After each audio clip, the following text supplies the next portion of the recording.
Avis vascular centre మన దేశంలోనే the best varicose vein hospital.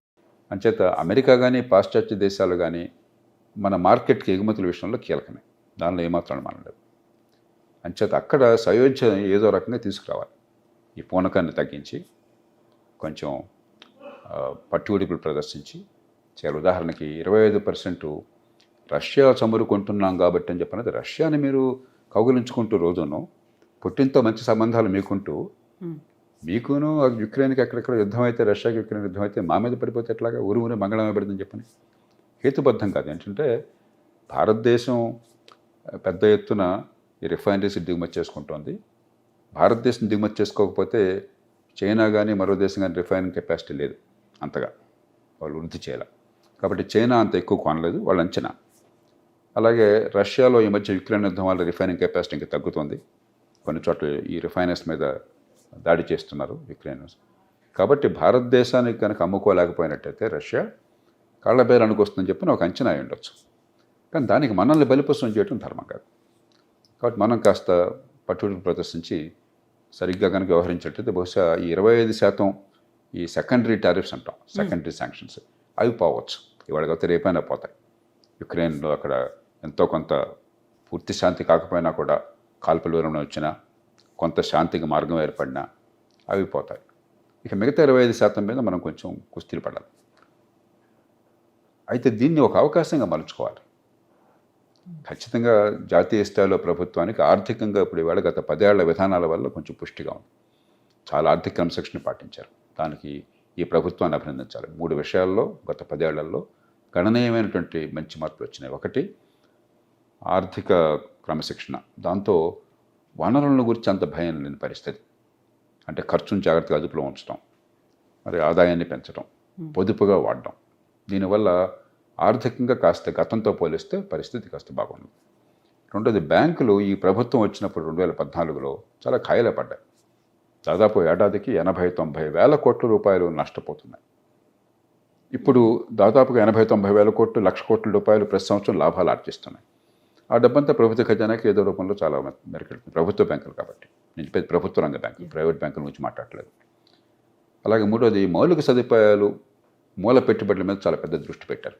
దేశంలో రికార్డు స్థాయిలో మొత్తం ఎంత పెట్టుబడి పెట్టారని చెప్పి చూసినా, లేకపోతే జాతీయ ఆదాయంలో ఎంత శాతాన్ని పెట్టుబడి పెట్టారని చూసి, 2 రకాలుగా కూడా రికార్డు స్థాయిలో పెట్టుబడి ప్రభుత్వం పెడుతుంది. అందుకనే జాతీయ రహదారులు కానీ, లేకపోతే ఓడరేవులు కానీ, మిగతావి కానీ చాలా పెద్ద ఎత్తున మరి చాలా వెనకబడ్డాం గతంలో. ప్రపంచంలో G20 దేశాలతో, G7 దేశాలతో పోలిసి చాలా వెనకబడ్డాం. దాన్ని చాలా మేరకు సవరించే ప్రయత్నం జరిగింది. ఈ కారణాల వల్ల ప్రభుత్వానికి ఆర్థికంగా వెసులుబాటు ఉంది. అందుకనే ఇప్పుడు ఈ చాలా కాలం నుంచి కోరుతున్నటువంటి GST తగ్గించడం వగైరా ఇప్పుడు నిర్ణయాలు తీసుకోగలుగుతున్నారు. అలాగే కష్టంలో ఉన్నటువంటి కార్మికులను ఆదుకోవటం కానీ, ఆ పరిశ్రమలు మరి ఎగుమతి మీద ఆధారపడే పరిశ్రమలకి మరి కొన్ని రాయితీలు ఇవ్వటం కానీ అది సాధ్యమవుతుంది.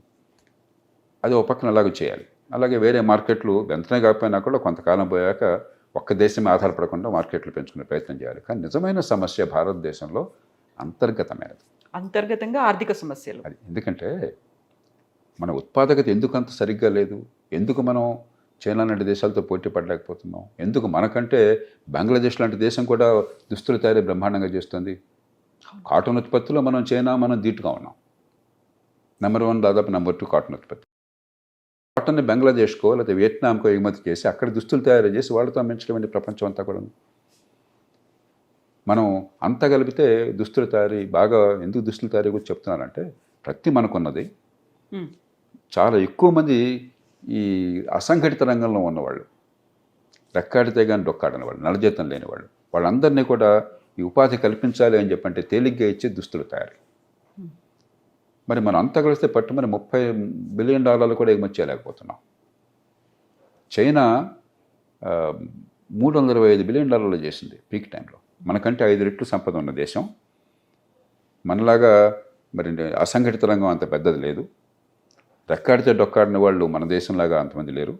అయినా కూడా చైనా అటు అత్యున్నత స్థాయిలో పెద్ద పెద్ద రంగాల్లోనూ, ఉదాహరణకి ఎలక్ట్రిక్ కార్లు, బ్యాటరీలు, కంప్యూటర్లు, మొబైల్ ఫోన్లు, స్మార్ట్ ఫోన్లు, ఏదన్నా అవన్నీ చేస్తున్నారు. అదే సమయంలో కింది స్థాయిలో ఉన్నటువంటివి, ఇది నైపుణ్యం పెద్దగా లేని వాళ్ళకు ఉపాధి కలిగించే కూడా మనకంటే 8 రెట్లు ఎందుకు చేయగలుగుతున్నారు, మనం ఎందుకు చేయట్లేదు? మనం ఒకసారి మనల్ని మనం ఆత్మవిమర్శ చేసుకోవాలి. ఈ దేశంలో ఈ లేబర్ ఇంటెన్సివ్ ఇండస్ట్రీ, తక్కువ నైపుణ్యం ఉన్న వాళ్ళని ఎక్కువ మందిని ఉపయోగించి వాళ్ళకి ఉపాధి కలిగించే పరిశ్రమల్ని పెద్ద ఎత్తున ప్రోత్సహించేది పోయి అన్ని రకాలుగా అవరోధాలు. భూమి పెద్ద అవరోధం, ల్యాండ్ రికార్డులు సరిగ్గా ఉండవు. భూమిని కొనుక్కోవాలని చెప్పంటే పరిశ్రమ పెట్టడం కోసం 170 పాళ్ళు డబ్బంతా భూమిలో పోతుంది. దానిలో బోల్డన్ని రకరకాలైనటువంటి అడ్డంకులు, భూసేకరణలో బోల్డ్ ఇబ్బందులు తీసుకొచ్చి పెట్టారు. మంచి ఉద్దేశంతోనే చట్టం తీసుకొచ్చి అసలు భూసేకరణ అసాధ్యం చేశారు. మరి లేబర్ లాస్, కార్మిక చట్టాలు, అసలు ఉపాధి లేకుండా కార్మిక చట్టాలు ఏమిటి? ముందు ఉపాధిని పెంచే కార్యక్రమం కావాలి. మన కార్మిక చట్టాలు ఏం చేస్తున్నాయి? ఉపాధిని ఆగే కార్యక్రమం చేస్తున్నాయి.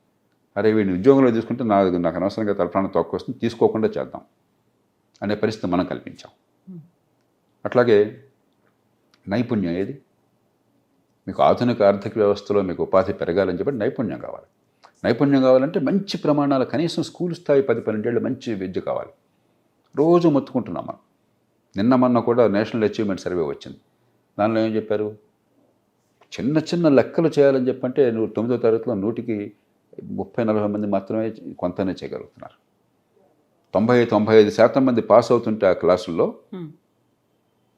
అదే క్లాసులో ఉన్న పిల్లలు ఎంత మేరకు ఆ స్థాయికి తగ్గట్టుగా వాళ్ళ పరిజ్ఞానం ఉందని చూస్తే 15-20% మందికి ఉంటాం. ఇది పూర్తిగా స్వయంకృత అపరాధం. ప్రతి ప్రభుత్వం ముఖ్యంగా రాష్ట్రాల్లో వచ్చినప్పుడు బ్రహ్మాండంగా బేరాలు పలుకుతుంది. కానీ 30 ఏళ్ల నుంచి చదువు ఇట్లాగే తగలడింది. దాంతో ఏమైంది? పేద కుటుంబాలకి డబ్బున్న వాళ్ళు, చదువుకున్న వాళ్ళే తంటలు పడుతున్నారు. ఖరీదైన ప్రైవేట్ స్కూల్ కావచ్చు, ఇంట్లో ట్యూషన్లు కావచ్చు, అయితే వాళ్ళు డబ్బును తంటలు పడుతున్నారు. కానీ దిగువ మధ్యతరగతి పేద కుటుంబాల్లో పిల్లలకి చదివించాలన్న కోరిక ఉన్నది, ఆ పిల్లలు ఎదగాలన్న కోరిక ఉన్నది. కానీ ఇది అవకాశం లేకుండా పోతుంది, కొద్దిమంది తప్ప. వాళ్ళందరికీ కసి, ఆక్రోశం. గవర్నమెంట్ పార్టీలు ఏం చేస్తున్నాయి? ప్రభుత్వ ఉద్యోగాలు ఇచ్చేస్తాం, మెగా డిఎస్సి పెడతాం, లేకపోతే జాబ్ క్యాలెండర్ పెడతాం. అంటే మొత్తం ఉపాధిలో 100 మందికి ఉపాధి ఉంటే 3 ప్రభుత్వంలో ఉంటారు. ఈ 3ని మసిపూసి మారడికాయ చేసి భ్రమలు కల్పించి, అది అవసరమైతే ఏజ్ పెంచి, వయోపరిమితి పెంచి 35 దాకా చేస్తాం, 20 అంటే ప్రతి వాళ్ళకి ఉద్యోగం వస్తున్న భ్రమ కలిగించి మోసం చేస్తున్నారు. అక్కడి నుంచి అశాంతి, ఉద్యమాలు, ఆవేదనలు, కష్టాలు, కన్నీళ్ళు. ఆర్థిక వ్యవస్థ పెరగటము, ఉత్పత్తిలో పాలు పంచుకోవడంతో వేరే మార్గం లేదు. అది కావాలంటే నైపుణ్యం కావాలి. ఆ నైపుణ్యాన్ని ఇచ్చేది లేదు. మరి లేబర్ ఇంటెన్సివ్ ఇండస్ట్రీ రావాలంటే అన్ని అడ్డంకులు పెడుతున్నాము. నిన్న మొన్న పత్రికల్లో వచ్చింది ఒక వార్త. రామగుండం, ఇప్పుడు రాష్ట్రంలో, తెలంగాణ రాష్ట్రంలో యూరియా కొరత ఉన్నది. రామగుండం ఫ్యాక్టరీ యూరియా ఉత్పత్తి చేస్తుంది. దాంట్లో రాష్ట్ర ప్రభుత్వానికి కూడా వాటా ఉన్నది. జాతీయ స్థాయిలో ప్రభుత్వ రంగ సంస్థలకి, రాష్ట్రంలో ప్రభుత్వానికి, అంటే ఒక రకంగా ప్రభుత్వ సంస్థ కదా, జాయింట్ వెంచర్ అది. అక్కడ యూరియా ఉత్పత్తి అవుతుంది. అక్కడ ఏదో సాంకేతిక కారణాల వల్ల ఫ్యాక్టరీ మూతపడింది. దాన్ని రిపేర్ చేయడం కోసం కాంట్రాక్టర్ని పెడితే శాసనసభ్యుడు ఒక ఆయన, నా సంగతి చూస్తే తప్ప, నాకు ముడితే తప్ప దాన్ని ఎలా వస్తూ చూస్తానని చెప్పి అడుగుతున్నాడు. చివరికి మన మంత్రివర్గంలో మంత్రులు చేసిందేంటి? పిలిచి బతిమలాడి బుజ్జగించి ఏదో చెప్పాల్సి వచ్చిందట. ఇంకా పరిశ్రమలు అట్లా వస్తాయి. ప్రభుత్వ సంస్థనే మనం ఇట్లా చేస్తుంటే, యూరియా ఉత్పత్తి చేసే ప్రభుత్వ సంస్థ, యూరియా కొరత ఉన్నది రైతులకి, అక్కడ కూడా మనం అదుపు చేయలేకపోతే ఈ రాజకీయంలోని వికృత చేష్టల్ని, మనకు ఆర్థిక పరిస్థితి ఎట్లా బాగుపడుతుంది? అదేమంటే 30 కోట్లు ఖర్చు పెట్టాం ఎలక్షన్లో, మరి మేము సంపాదించాలి కదా, రికవరీ అవ్వాలి. అది ఎక్కడ ఏమిటని చెప్పిన ఇదే లేదు. అంచేత ఈ సమస్యలన్నీ అంతర్గతమైనవి. దీనివల్ల ఏమవుతుంది? బడితున్నవాడిదే బర్రె అయిపోయింది. ఈ బడితున్నవాడిదే బర్రెగా ఉంటే పారిశ్రామికీకరణ ఒక స్థాయి మించి జరగదు. చాలా పెద్దవాళ్ళు, కొంచెం బలం ఉన్నవాళ్ళు, ముఖ్యమంత్రి, ప్రధానమంత్రి స్థాయిలో సంబంధాలు ఉన్నవాళ్ళు ఏదో ప్రయత్నం చేసుకుంటారు. మిగతా వాళ్ళు చిన్న మధ్యతరగతి పరిశ్రమలు ఉండవు. ఉపాధి కలగాలంటే చిన్న మధ్యతరగతి పరిశ్రమ ఉండాలి. కాబట్టి భారతదేశంలో ఆర్థికాభివృద్ధికి అవరోధం ప్రధానంగా అంతర్గతమైనది. రాష్ట్రాలేమో ఉన్న డబ్బన్నీ కర్పూరహారం చేసేస్తున్నాయి. పెద్ద పెద్ద 1,00,000 కోట్ల ప్రాజెక్టు, 2 లక్షల కోట్ల ప్రాజెక్టులు, ప్రజలకు ఫలితం వస్తున్నారో అది లెక్కలేదు. హైదరాబాద్ నగరంలో మెట్రో ఎంత బ్రహ్మాండంగా చేస్తే 300 కోట్లు కనుక అదనంగా వాళ్ళకి లోను ఏదో ఇచ్చినట్టయితే, ఒక 10 ట్రైన్లు 30 కోచ్లు వచ్చినట్టయితే రద్దీ ఉండదు. హైదరాబాద్కి 1,000 కోట్ల రూపాయలతో డబ్బులు తొడుకొస్తున్నాం మనం. మంచినీళ్ళు 40-45% మూసీ నదిలో కలిసిపోతున్నాయి. దాని గురించి మనకు ధ్యాస లేదు. ఇవన్నీ చేయకుండా మనం పెద్ద పెద్ద మాటలు మాట్లాడతాం, పెద్ద పెద్దది. కాబట్టి ఆర్థిక క్రమశిక్షణ, మంచి ప్రమాణాల విద్య, చిన్న పరిశ్రమలు, ముఖ్యంగా ఈ లేబర్ ఇంటెన్సివ్ పరిశ్రమలు పెంచడం కోసం మన లేబర్ రిఫార్మ్స్, ల్యాండ్ రిఫార్మ్స్, తర్వాత ఎక్కడికక్కడికి చిన్న పట్టణాలను పెంచడం. అందరూ హైదరాబాద్కి రావాలి, అందరూ బెంగళూరుకు పోవాలని చెప్పంటే నరకంలో పేస్తున్నారు.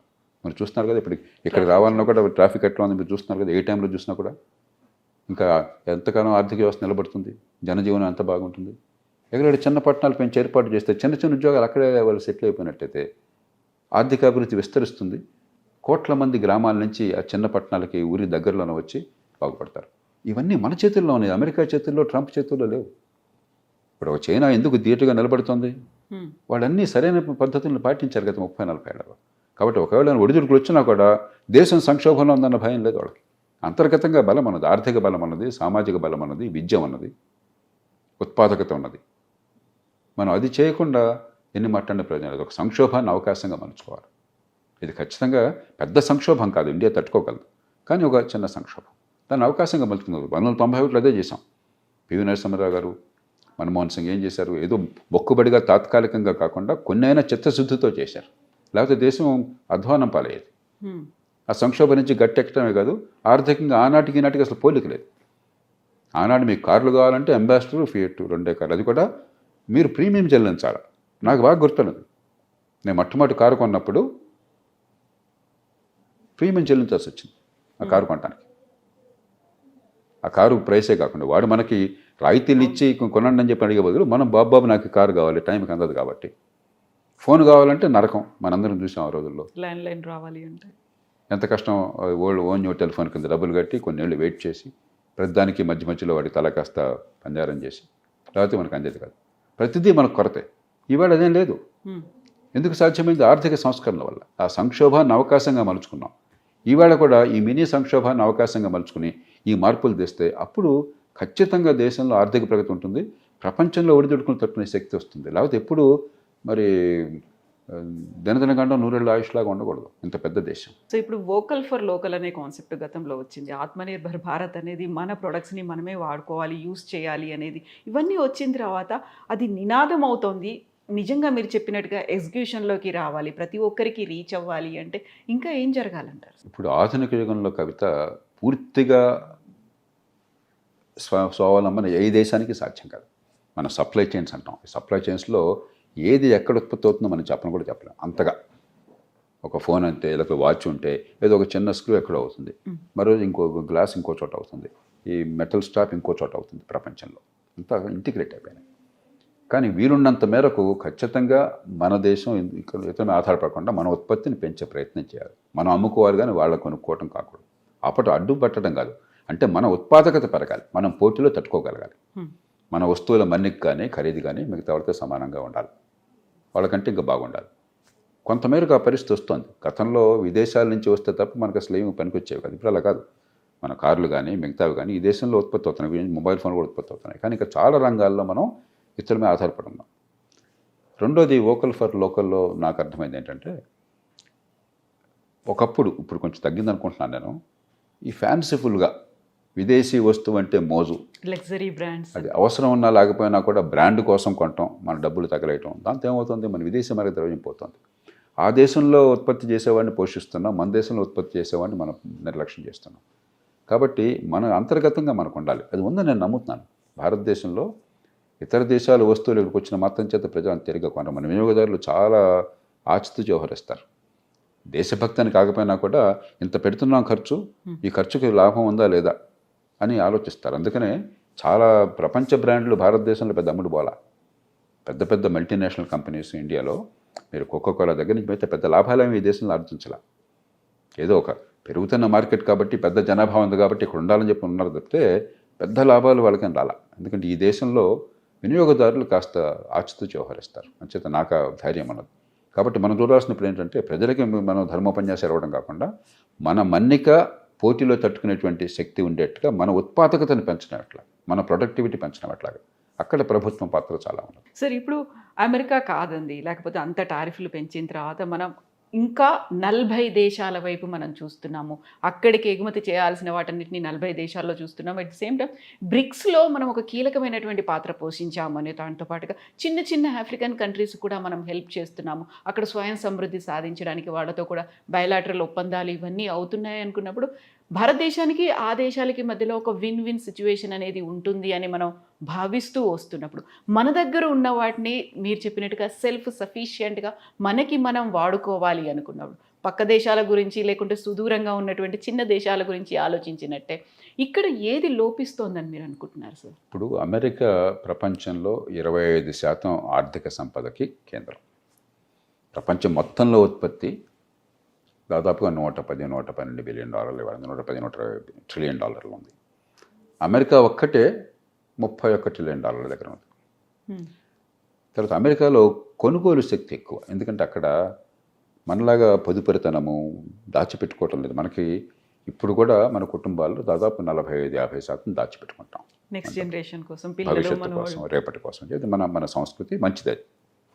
ఆ దేశంలో చేతులు డబ్బులు లేకపోయినా ఎడపడి అప్పులు చేసుకోనుకోవడం అలవాటు. క్రెడిట్ కార్డులు కానీ మరొకటి కానీ ఈఎంఐలు కానీ చాలా మనం కూడా ఇప్పుడు మంచి నేర్చుకుంటున్నాం, దానికి వెళ్ళిపోతున్నాం మనం, కానీ ఇంకా స్థాయికి రాదు. అంచేత అమెరికాకు ఉన్న కొనుగోలు శక్తి మరి ఎవరికి లేదు. ఆ కారణంగా ప్రపంచ మార్కెట్లో 25% అమెరికాలో ఉంది, అంతకంటే ఎక్కువ కూడా ఉండొచ్చు. ఇప్పుడు అమెరికాకి ప్రత్యామ్నాయంగా వెంటనే వచ్చే శక్తి ఎవరికి లేదు. క్రమక్రమంగా ఎదుగుతున్నాం. గతంతో పోలిస్తే ఇప్పుడు ఈవేళ చైనా ఉంది, అమెరికాకు దాదాపు ధీటుగా ఒక బలమైనటువంటి శక్తిగా ఆవిర్భవించింది. కానీ చైనా పెద్ద కొనుగోలు చేయట్లా, కొంత కొనుగోలు చేస్తుంది పూర్వంతో పోలిస్తే, అమ్ముతుంది బాగా, ఇతర దేశాలకు అమ్ముతుంది, కానీ చైనా కొనుక్కోవట్లా. అమెరికా $31 ట్రిలియన్ అంటే మీరు చెప్పే బ్రిక్స్ దేశాలన్నీ కలిపితే $32 ట్రిలియన్ ఉన్నాయి. కానీ దానిలో అత్యధిక భాగం చైనా. చైనా ఒక్కటే $17-18 ట్రిలియన్ ఉంది. మనం ఒక $4 ట్రిలియన్ ఉన్నాము. మిగతావన్నీ కలిపితే ఇంకా $7 ట్రిలియన్, $5 ట్రిలియన్ అవుతాయి. కాబట్టి ఈ దేశాలకి ప్రస్తుతం కొనుగోలు శక్తి ఇంకా లేదు, ఎందుకంటే ఆదాయం ఒక స్థాయి దాటి పెరిగితేనే కొనుగోలు శక్తి పెరుగుతుంది. మరి అమెరికాతో పాటు మీరు ఇతర G7 దేశాలను, యూరోప్ దేశాలను కలిపితే 50% ప్రపంచంలో సంపద అంతా వాళ్ళ దగ్గర ఉంది, జనాభా లేకపోయినా కూడా. కాలక్రమేణా మారుతుంది, ఆసియాఖండం ప్రాధాన్యత పెరుగుతుంది ప్రపంచంలో. కానీ మనం అమెరికాకి ప్రత్యామ్నాయంగా ప్రపంచ ఆర్థిక వ్యవస్థ వెంటనే పెరిగింది, మార్కెట్లు పెరిగినాయి, అమెరికా లేకపోయినా మిగతా మార్కెట్లో మనం అమ్ముకోవచ్చు అన్నది ప్రస్తుతానికి అది జరిగే పని కాదు, కొంతకాలం పడుతుంది. బహుశా ఒక 20 ఏళ్ల తర్వాత, 25 ఏళ్ల తర్వాత క్రమక్రమంగా అమెరికా పాత్ర కొంచెం తగ్గుతుంది. అమెరికా ప్రపంచం నెంబర్ 1గానే కొనసాగుతుంది, కానీ అమెరికా పాత్ర కొంచెం తగ్గుతుంది, మిగతా దేశాల పాత్ర పెరుగుతుంది. అది ఇప్పటికే ప్రారంభమైంది 20 ఏళ్ళుగా, వచ్చే 20 ఏళ్ళు ఇంకా పెరుగుతుంది. అంచేత మనం ఇప్పుడు ఏదో మనం ప్రపంచాన్ని జయించేసామని చెప్పిన గర్వంతో విరవగడం కాకుండా కాస్తంత నమ్రతతో కొంచెం మన భవిష్యత్ ప్రయోజనాలను దృష్టిలో ఉంచుకుని పట్టుదల ప్రదర్శించాలి. ఇప్పుడు మనకి చిన్న ఆఫ్రికా కంట్రీస్తో కూడా ఒప్పందాలు కుదుర్చుకుంటున్నాం, లేకుంటే అక్కడ ఉన్నటువంటి రేర్ ఎర్త్ మెటల్స్ని ఎక్స్ట్రాక్ట్ చేయడానికి కూడా వాళ్ళకి కావాల్సినటువంటి సహాయ సహకారాలు అందిస్తూ ఉన్నాం. మీరు చెప్పినట్టుగా ఇప్పుడు బ్రిక్స్ దేశాలకి అంత తక్కువ అనేది కెపాసిటీ ఉన్నప్పుడు చిన్న చిన్న దేశాలతో పోలిస్తే వాళ్ళతో ఫ్రెండ్షిప్ కావచ్చు, లేకపోతే స్వయంగా ప్రధానమంత్రి నరేంద్ర మోదీ అక్కడికి వెళ్ళి వాళ్ళతో మాట్లాడడం, ఇప్పటిదాకా ఎవరు చేయని పని మనం మోదీ చేశారు అనేటువంటి వార్తలు, విశ్లేషణలు ఇవన్నీ చూసిన తర్వాత ఎస్ మీరు చెప్పినట్టుగా అమెరికాని ఢీకొని ఇంకో చోటికి వెళ్ళడం అంటే కొంచెం కష్టమైనప్పటికీ కూడా అమెరికాలో ఉన్నటువంటి ఎకానమిస్టులు మాత్రం మనల్ని ఒక ఏనుగులాగా అభివర్ణిస్తున్నారు. అమెరికా అనేమో ఒక చిన్న ర్యాట్ అయినట్టు. ఊహించుకోవద్దు. కానీ మొదటి ఏంటంటే చైనా ప్రపంచంలో ఎక్కడ ఈ ఇంధనాలు ఉన్నా సరే, లేకపోతే ఎక్కడ ఓర్స్ అంటాం మనం, ఖనిజాలు ఉన్నా సరే, చాలా ముందు చూపుతూ ఆ దేశాలతో సంబంధాలు పెట్టుకుని అక్కడ మైన్స్ అన్నింటిని కూడా వాళ్ళు సొంతం చేసుకోగలిగారు. కాబట్టి ప్రపంచంలో ఈవేళ మీరు చెప్పారు ఇందాక క్రిటికల్ మినరల్స్ అని చెప్పంటాం, రేర్ ఎర్త్స్, అక్కడ 90% చైనాలో ఉత్పత్తి అవుతున్నాయి. అంటే దాదాపు టోటల్ మొనోపలీ వచ్చేసింది చైనాకి. అట్లాగే ఇతరమైన రంగాల్లో కూడా అక్కడ చాలా జాగ్రత్తగా, చాలా ముందు చూపుతూ వ్యవహరించారు. భారత్ కొంచెం నేర్చుకుని కొంచెం ప్రయత్నం చేస్తుంది ఇప్పుడు. ఒకటి ఆ కారణం. రెండోది, ఈవేళ ఆఫ్రికా చాలా ఆర్థికంగా పెరిగిందని కాదు, ఆఫ్రికాలో ఖనిజ సంపద చాలా ఉంది. మనం ఒక ప్రపంచంలో గణనీయమైన దేశంగా ఇప్పటికే 4వ ఆర్థిక వ్యవస్థగా ఉన్నాం, రేపు త్వరలో 3వ ఆర్థిక వ్యవస్థ అవుతాం. చైనా అంత స్థాయి కాకపోయినా మనం కొంచెం కీలకమైన ప్రభావం, మన జనాభా కానీ మన సంస్కృతి కానీ మనకున్న ప్రభావం వల్ల. అలాంటి ఆఫ్రికాని మనం విస్మరించలేం. ఇవన్నీ కూడా దీర్ఘకాలంలో ప్రపంచంలో మన ఎంతో కొంత మన ప్రభావం ఉండటం కోసం, మనకి ఒక ప్రపంచంలో గుర్తించదగ్గ ఒక దేశంగా మన గణన కోసం అని చెప్పని ఈ దేశాలతో సంబంధాలు అవసరం. మూడోది, ఆఫ్రికా ఈవేళ జనాభా 130-140 కోట్లు ఉన్నది, 250 కోట్లు కాబోతోంది. ప్రపంచంలో అన్ని ఇతర ఖండాల్లో జనాభా తగ్గబోతోంది వచ్చే 40-50 ఏళ్లలో, భారత్తో సహా. భారత్ జనాభా బహుశా 160-165 కోట్లకి వెళ్ళి 170 దాటదు. తర్వాత అక్కడ ఆగిపోయి క్రమక్రమంగా తగ్గుతుంది. Hmm. చైనా తగ్గటం మొదలెట్టింది, జపాన్ తగ్గటం మొదలెట్టింది, యూరోప్లో దాదాపు అన్ని దేశాలు తగ్గటం మొదలెట్టినాయి. కానీ ఆఫ్రికా ఖండం జనాభా రెట్టింపు కాబోతుంది. కాబట్టి ఒక 50 ఏళ్ల తర్వాత మీరు ప్రపంచాన్ని ఊహిస్తే ప్రపంచంలో సగం మంది కాకపోయినా 30% పైగా 40% దాకా ఆఫ్రికా వాళ్ళు ఉంటారు. అంచేత ఆఫ్రికా భవిష్యత్తు గురించి ఆలోచించాలి మనం. ఒక సత్సంబంధాలు ఈవేళ ఒక్క రోజున వెంటనే ఫలితాలు వస్తాయి కాదు. ఇప్పటికే మన దౌత్య సంబంధాలు ప్రపంచంతో అనుకున్నంత ఎక్కువగా లేవు. ఎందుకంటే మనకి దౌత్య నీతి మీద అంత దృష్టి పెట్టాల. మన ఫారిన్ సర్వీస్ అధికారులు ఉన్నారు, కొన్ని సిబ్బంది అనుకుని చాలా తక్కువ. ఆయా దేశాలకి కొన్ని 100 మంది సిబ్బంది ఉంటే మనం కొన్ని 10 మంది సిబ్బందితో నడుపుకొస్తున్నాం. కాబట్టి మనం ఆ దేశాలతో సంబంధాలు పెరగాలి, దీర్ఘకాలికంగా మనకి సంబంధాలు ఉండాలి దౌత్య నీతిలో అని చెప్పంటే దృష్టి పెట్టాలి. ఆ ప్రయత్నం కొంత చేస్తున్నాం మన వనరుల మేరకు. మన దేశంలో సమస్యలను పక్కన పెట్టి ఇతరులకు సాయం చేసే శక్తి మనకు లేదు. మనకున్నంతలో వాళ్ళతో సంబంధాలు పెంచుకుంటున్నాం. చైనా నుంచి పాఠాలు నేర్చుకుంటున్నాం. చైనా ఏం చేశారంటే కొంచెం దుడుకు స్వభావం కూడా చైనా చూపెట్టింది. అక్కడ ఆ దేశాల్లో ఉన్నటువంటి నియంత్రణకు ఎవరికో లంచాలు ఇచ్చేసి ఆ ప్రజల్ని కొంచెం తక్కువగా చూసి, చైనా నుంచి మరి ఉద్యోగులు మేనేజర్లు వెళ్ళినట్లయితే వాళ్ళు కూడా ప్రజలు చులకన చేసేలాంటివి చేశారు. మన భారతదేశం వాళ్ళ నుంచి పాఠాలు నేర్చుకుని కొంచెం జాగ్రత్తగా వ్యవహరిస్తుంది. ఎందుకంటే చైనా అంటే ఆఫ్రికా చాలా దేశాల్లో కొంత నిరసన కూడా ప్రజల్లో ఉంది. అంచేత ఇవి దీర్ఘకాలంగా ఫలితాలను ఇచ్చేవి, వెంటనే కాదు. ఖచ్చితంగా ఖనిజ సంపద వీలున్నంత మేరకు మనకు నష్టం లేకుండా చూసుకోవాలి. సో ఈ ఏనుగు ఎలక ఏంటి సార్ అసలు? ఏదో ఇప్పుడు ఒక కార్టూన్లతో పోలికలను మనం సీరియస్గా తీసుకోకూడదు. మనం డెంగ్ సియాపింగ్ చైనీస్ నాయకుడు, గతించిన నాయకుడు, ఆయన చైనాలో ఈ మౌలికమైన మార్పుకి విప్లవానికి నాంది పలికాడు. మార్కెట్ విప్లవానికి, స్వేచ్ఛా వాణిజ్యానికి, ఆర్థిక ప్రగతికి నాంది పలికిన ఆయన ఎప్పుడు చెప్పేవాడు చైనాలో తన కమ్యూనిస్ట్ పార్టీని, ప్రభుత్వాన్ని ఉద్దేశించి, మీ బలాన్ని దాచుకోండి, చూపెట్టబోకండి, ప్రగల్భాలు పలకబోకండి, మెత్తగా ఉండండి. కొన్ని సమస్యలు వెంటనే పరిష్కారం కావు, ఒక తరంకాలం తర్వాత అవుతాయి, కొంపనికి పని లేదు. ప్రస్తుతం ఆర్థికాభివృద్ధి మీద, దేశాన్ని బలోపేతం చేయడం మీద, సమాజాన్ని కల్పించడం మీద దృష్టి పెట్టండి అని చెప్పాను. మనం దాని నుంచి నేర్చుకుంటే చాలా మంచిది.